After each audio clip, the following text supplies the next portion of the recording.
Olá, tudo bem com você? A lição da Escola Sabatina Jovem, com o texto bíblico desta semana, traz como tema a parábola dos filhos e do pai. O filho pródigo é como ela é mais conhecida, mas na verdade ela trata de dois filhos, você se lembra disso. E a tirinha, ela focaliza justamente isso aí. Os dois filhos tinham uma noção equivocada de quem é o pai, do caráter do pai e do que é viver com o pai. Digamos que a parábola trata de duas pessoas, uma que estava na igreja perdida e uma que estava fora da igreja também perdida. E é possível sim que haja essas duas coisas. Um dos filhos foi embora, pediu antecipadamente a parte da herança, o que era uma desonra na verdade, né? Uma ofensa, mas o pai, que concede liberdade, livre-arbítrio a todos, permitiu que ele fosse embora e assim experimentasse o que ele queria. Lá fora, vendo como o mundo é terrível, ele percebeu que na verdade jogou fora o que tinha de mais precioso, a vida com o seu pai, a vida dentro da igreja. O outro jovem, aquele que estava em casa, que nunca saiu, estava ali, mas tinha uma relação legalista com o pai, uma relação não de uma amizade e comunhão profundas. Ele teve que aprender também a saber como é viver com Deus e na igreja. Quem é você nessa parábola? Quem somos nós nessa parábola? O importante é saber que o nosso Pai nos perdoa e nos recebe. Ele quer transformar a nossa vida. Nosso ponto de conexão é com a palavra e o texto central da semana é Lucas capítulo 15. Esse texto é muito conhecido especialmente pela famosa parábola do filho pródigo. No entanto, o capítulo contém 3 parábolas. A primeira, a parábola da ovelha perdida, a segunda, a parábola da dracma, da moeda perdida, e a terceira, a parábola que melhor seria chamada de a parábola dos filhos perdidos. Qual que é o ponto importante neste capítulo 15 de Lucas? É justamente a motivação, porque Jesus contou estas parábolas. E o versículo 1 responde para nós. Jesus ele estava discutindo com os escribas e fariseus, porque ele estava salvando pecadores, comendo com publicanos, e os escribas e fariseus estavam irados.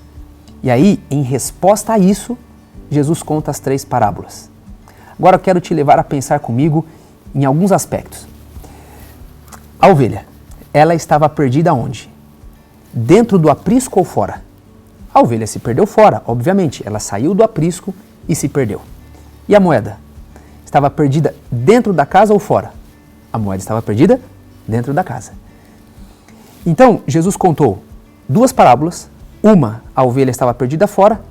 A segunda, a moeda estava perdida dentro. E agora ele vai unir os conceitos e contar a última parábola, que é a parábola dos 2 filhos perdidos.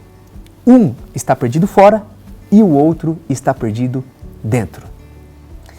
E veja bem, o foco principal desta última parábola, dos 2 filhos perdidos, nem são no filho. O foco principal é o pai. Nós aprendemos 3 verdades sobre Deus na figura do pai. Primeiro, Deus respeita a nossa vontade. Segundo, Deus nos ama incondicionalmente. E terceiro, Deus nos dá salvação.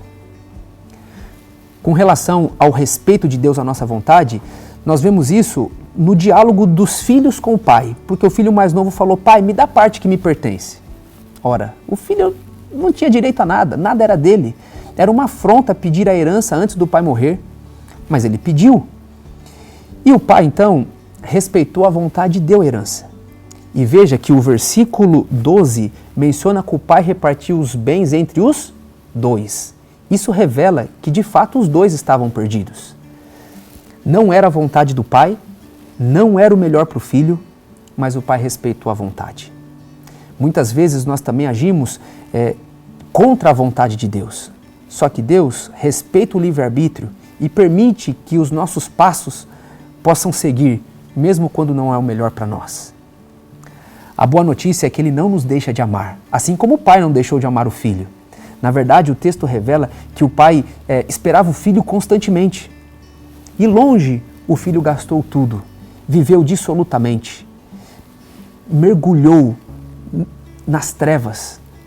Esse filho não tinha nem o que comer, estava dormindo com porcos, comendo a comida dos porcos. E o verso 17 diz que, caindo em si, essa é uma palavra importante, porque todas as vezes que que nós estamos longe de Deus, ou achamos que vamos viver melhor longe de Deus, que vamos ser livres longe de Deus, nós estamos fora de nós mesmos. Ele reconheceu que o melhor lugar é estar do lado do Pai. Preparou um discurso e foi para casa. Só que ele foi surpreendido. O pai o avistou de longe, saiu correndo, o abraçou, o beijou, porque o pai ama incondicionalmente. E agora o pai coloca 3 elementos no filho: um anel no dedo, uma túnica e sandália nos pés. O anel é símbolo de autoridade. A túnica é símbolo de honra.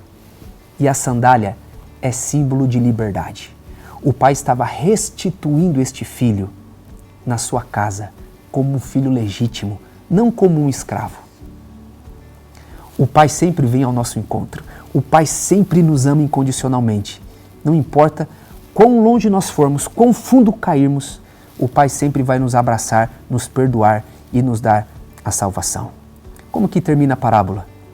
O filho mais velho ouve o barulho da música, da festa, porque estava tendo uma celebração pelo retorno do filho mais novo. E aí ele começa a discutir com o servo e o pai vem. Mais uma vez aqui, o foco é o pai. E o pai abre o seu coração e fala: filho, seu irmão voltou, vamos celebrar juntos. E ele começa a discutir e a parábola termina. Não é um jeito estranho de terminar a parábola? O filho mais velho entrou na festa ou não? Nós não sabemos. Justamente por quê? Porque Jesus contou essa parábola, de acordo com o verso 1, para os publicanos, para os escribas. Eles eram os filhos mais velhos. Os mais novos, os pecadores, estavam vindo, aceitando o reino, e eles estavam discutindo à toa. Então Jesus termina esta parábola para que eles pudessem pensar: será que nós estamos nos comportando como o filho mais velho e não aceitando a salvação? Então Deus respeita a nossa vontade. Deus nos ama incondicionalmente e Ele nos dá a salvação. Hoje nós podemos nos aproximar dele e ter um relacionamento íntimo de amor, aproveitar o seu perdão, uma vida transformada ao lado dele, e logo logo nós estaremos de fato com o nosso Senhor para sempre nas mansões celestiais. A parábola do filho pródigo tem mais a ver com nós como cristãos do que realmente com aqueles que estão perdidos. Nós baseamos a nossa relação com Deus totalmente em um contrato, onde nós trabalhamos em troca de recompensas, quando na verdade a gente esquece o principal objetivo, que é o amor. Aqui nós temos 2 classes de jovens. Aquele que decide abandonar a família e vai embora, mas com o tempo ele se arrepende e volta, e o pai está esperando de braços abertos. A segunda classe é aquele que nunca abandonou a família, mas também não se envolveu, não conheceu o amor do pai. Independente de qual classe nós estamos, o pai está de braços abertos nos esperando. Tem uma grande festa sendo preparada. Não fica de fora, o pai está esperando você.